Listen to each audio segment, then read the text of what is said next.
What's going on, you guys? It's your huggable hipster here, and welcome back to this week's Tea Talk. Face kind of looks like a hot mess, just dressed without any makeup on, and I just look exhausted. Bags under my eyes? They're not Louis Vuitton, okay? It's because I'm a hot mess distress of sleep-deprived anxiety. Today we have an interesting Tea Talk because I was sent the trailer for the upcoming Sonic the Hedgehog movie that is coming out next year in 2020. Because we already know that they had to redo the character. I have not seen the trailer. I have not even looked at it. I've seen the character. My first thought was that I couldn't tell the difference, but we're gonna see what happens, okay? We're gonna do a little bit of a reaction / review to the trailer. It's 2 minutes and 51 seconds long, which is, I think, in my opinion at least, a little bit of a longer trailer. Better be a good trailer, okay? Okay, let's do this. I'm ready. I'm Sonic, a little ball of super energy in an extremely handsome package. On my planet, I'm already stopping. An extremely handsome package? You're a furry blue ball of meth, dude. people were always after my powers, so I came to yours. It gets a little lonely, but that's okay. I am living my best life on Earth. Ow! Let the play Sonic! Let the Okay, hold on a second. I gotta stop it just for a second. I'm sorry, like, my face is kind of looking like I'm being all cringy right now, but they're really modernizing Sonic. Like, I remember when I used to play this game with my friends when I was a kid, and it was one of the most difficult games I have ever played. But they completely modernized this entire character, and I can see the difference in the way that they did the graphics for Sonic, and it looks really good. Like, it actually looks like Sonic. Ugh, I can't with that guy.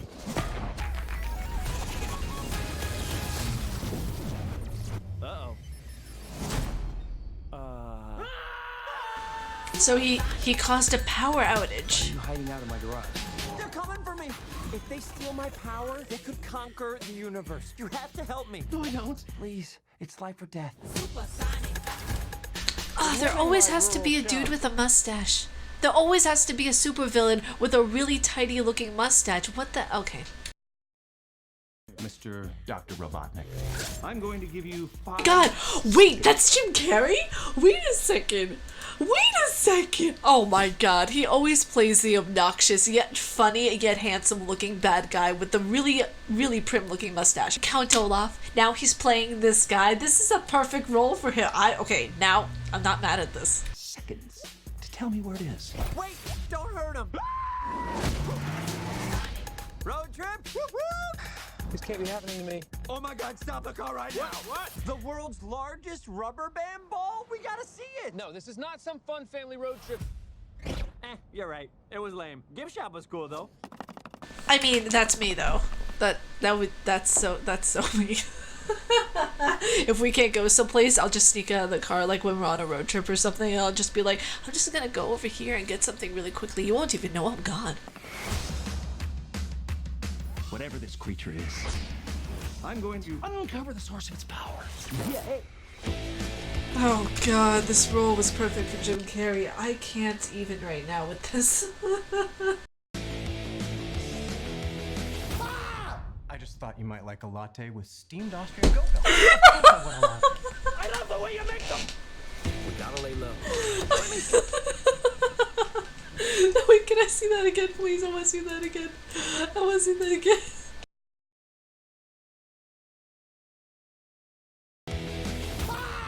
I just thought you might like a latte with steamed Austrian goat milk. Of course I want a latte.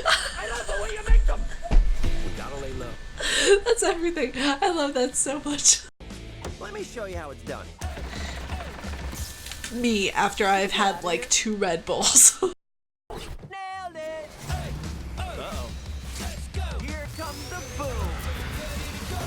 How are you not dead? I have no idea! Me, after finals week. Oh, give me a big fat break! That was an illegal left, by the way. Aw, this one is cute. Let's keep him. Oh, come on! You've got car insurance, right? Why would you throw your life away for this silly little alien? Good time. He's my friend. Aww, this is cute. This is my power. And I'm using it to protect my friends.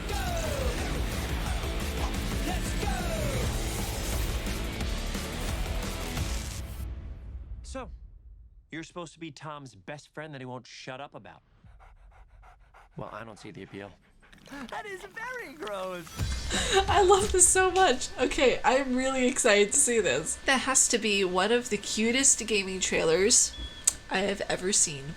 Ever. I'm gonna be real with you guys. I'm gonna be straight up. I only played Sonic the Hedgehog once. It was a dark and stormy night. I was at a sleepover in my friend's house when I was 10 years old, and I should probably have no point of reference to really enjoy this trailer. But here's the thing, after hearing about it and after looking at the game and looking at the story and how Sonic is this little blue guy on meth that collects really intricate rings and coins and all that kind of stuff. I mean, it's really adorable. The idea is so crazy and just out there that you would think that, oh, a movie about this would kind of be boring, but having the right actors, having the right voice actor for this character, it creates this entire illusion that the game was actually better than it was. I know, I'm spilling some tea right now. Real though, who would enjoy the game now, as an adult, if it weren't for nostalgic purposes? Be honest here. I've not played the game since. I've seen kind of like walkthroughs and people playing the games and everything like that, and it's so gosh darn adorable, but I don't understand the point of the game. A little blue guy on meth, collecting rings.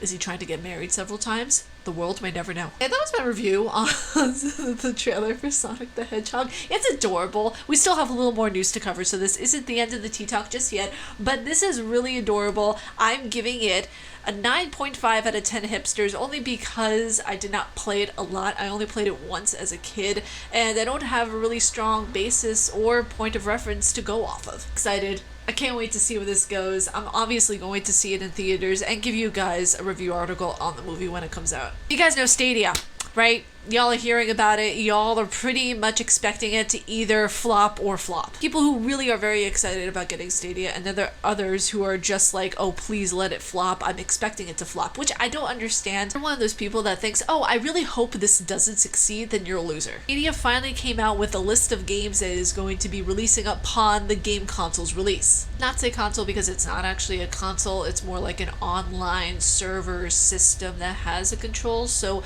console-esque. Whether you've gotten the Founders Edition or the Premier Edition, you get 3 months of Stadia on them where you can play absolutely any of the titles there, so that's actually pretty good. Here are all the titles that you guys are to expect whenever Google Stadia releases. There's Assassin's Creed Odyssey, which I've never played any of the Assassin's Creed games before, so y'all have to let me know if they're any good. Attack on Titans 2 Final Battle, which also Attack on Titans, I freaking love the anime and I've always wanted to play the game, so again, something else you might see. Ghost Recon Breakpoint, which Ghost Recon, another fantastic game. Borderlands 3, which Borderlands, amazing game, again. Darksiders Genesis, Dragon Ball Xenoverse 2, Farming Simulator, Final Fantasy 15, Football Manager 2020, Ghost Recon Breakpoint, Grid, Metro Exodus, NBA 2020, Rage 2, Trials Rising, and Wolfenstein Youngblood.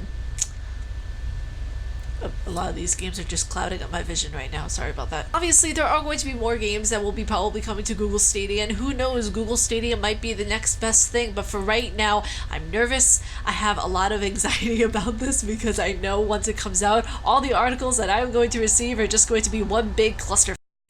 Ariel, you can't say that on air. How do you feel about this? We're not live. Plus, I'm just going to bleep that out in post-production. Oh.